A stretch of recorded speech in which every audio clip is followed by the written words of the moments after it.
Hey, you made it. Come on in and join me. I'm Angela, and this is me making sense of myself. I'm super glad you're here. If you haven't done so yet, hit the subscribe button so you can follow the adventure as it unfolds. And if you love this podcast, share it with your friends. It's Friday, and that means it's time for the Frittity or the Friday Ditty. I'm going to share with you a poem about this week's topic, surviving pain, along with explaining what has happened inside of me. I'm not giving advice. If you want advice, there are plenty of people who would love more than anything to give it to you. And I truly believe that you have the capacity to understand yourself through connecting and understanding other people. So let's get to it. Pain sucks. Pain sucks, man, that's for sure, but what can I do to endure? I ask others with courage and zest to learn their secrets, their ways to rest. Nervous I was to make those calls to loved ones and friends within my walls, but still I sought advice to find the strength and tools to ease my mind. Finding goods, friends, my heart did sing. To them I reached out like a bird on a wing. If they had a moment, I'd have a chat to learn from their wisdom where pain was at. And then I had an idea, you see, a friend who struggled just like me. I'd call them first and seek their aid to feel secure in the questions I made. With newfound courage, I'd find my way to ask for help on a brighter day. I could confidently reach out and ask how to weather pain, a daunting task. I have complex regional pain syndrome. It is chronic and it's debilitating. It's called complex because it involves a mix of symptoms that make it challenging to understand and to treat. When I first got it, I was super fascinated with what my body was doing. It was surprising and made no sense. How could my body be working that way?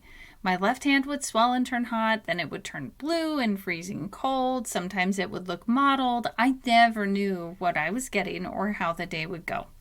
I still don't know. Then my right hand started having problems and eventually followed suit to the left hand. My right hand is a bit more useful than my left, but not by much.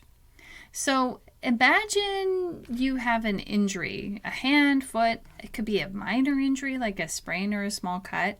Normally, your body's response to injury includes pain and inflammation, which is a natural part of the healing process.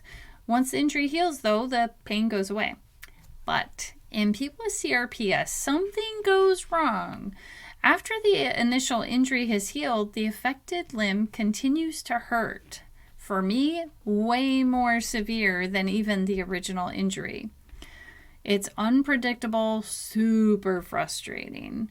The best way for me to explain it is that there's confusion somewhere in the nervous system. Sometimes I will say there's a disconnect somewhere in the nervous system. I wish I knew where. I tend to isolate because I fear the pain and can't participate fully in activities, usually activities I really do want to participate in. I also struggle with anxiety, depression, and insomnia. It takes me a lot of work to manage my pain, which creates stress, and my kids will tell you, sometimes they've got to be like, hey mom, don't even try to do that because we don't want to deal with you later. I thought I hid it well until I learned from them that I didn't. My pain also impacts my ability to think. Recently, I was in a conversation with someone when I literally lost part of what was said as I managed a wave of pain. The person did not understand. It's so hard when I'm talking to people and they assume I'm not listening when I ask them to repeat something. The reality of it is, I am listening enough to know that I missed something. Living in chronic pain is like experiencing trauma over and over and over. Like living in a world that makes no sense. I could be doing something valuable to society, like this show, and experience a flare-up that was not incited by anything I did. It's super easy to confuse messages I get from my body and messages I'm getting socially. My brain works so hard, and most of the time this hard work isn't recognized or it's diminished by others. This, I think, is sad and certainly doesn't foster a supportive environment and actually can increase pain levels because there's also that component of social pain, and both physical pain and social pain are processed through the same part of the brain. So how do I survive the pain?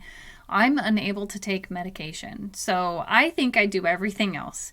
Physical therapy, making certain to move each hour, even if it's only for a couple of minutes. I do my best to have a good diet. I wish it were better, and right now that's a lot of work. I do intermittent fasting. I meditate each day. Sometimes I meditate for most of the day. On really, really bad days, I just simply try to sleep through the pain. When I first started meditating, the only thing I could hear was my pain. Thankfully, I understood the science, and a therapist promised me that it would get better. Now, it's my safe place. I personally love using heart rhythm meditation and different breathing techniques like Wim Hof. I do earthing or grounding, and I use what I call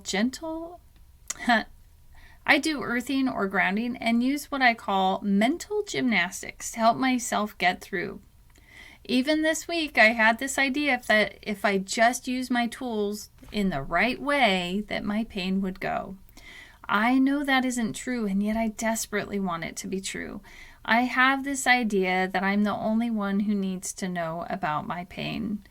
Most people don't seem to know or understand it, and a lot of times they try to fix it. It's just part of me, though. It doesn't need fixed. It's impossible. What I do need is love, connection, and understanding. Here's a metaphor. Imagine yourself as a sculptor crafting a masterpiece out of a block of marble. The pain you experience is akin to the chisel striking the stone, shaping the contours and defining the sculpture. Each blow of the chisel represents a moment of pain, seemingly harsh and unforgiving.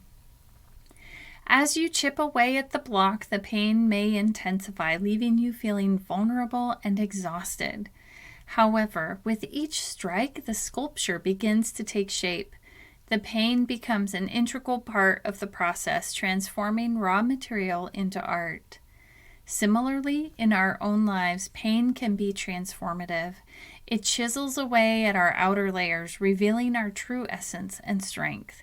It may be uncomfortable and challenging, but without pain, we would never experience personal growth or develop resilience. Just as the sculptor persists through each strike of the chisel, we too can endure pain and emerge stronger on the other side.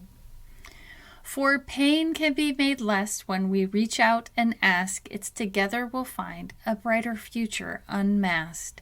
So hold your head high and don't be afraid to seek support when needed. You'll be surprised at love's cascade. Like, share, and comment below to let me know what topics you'd like me to explore next. Remember to subscribe to Me Making Sense of Myself for weekly doses of inspiration and self-discovery. If you have a question, send it over. I might just answer it. Let's do this together. I'm Angela, and this was me making sense of myself.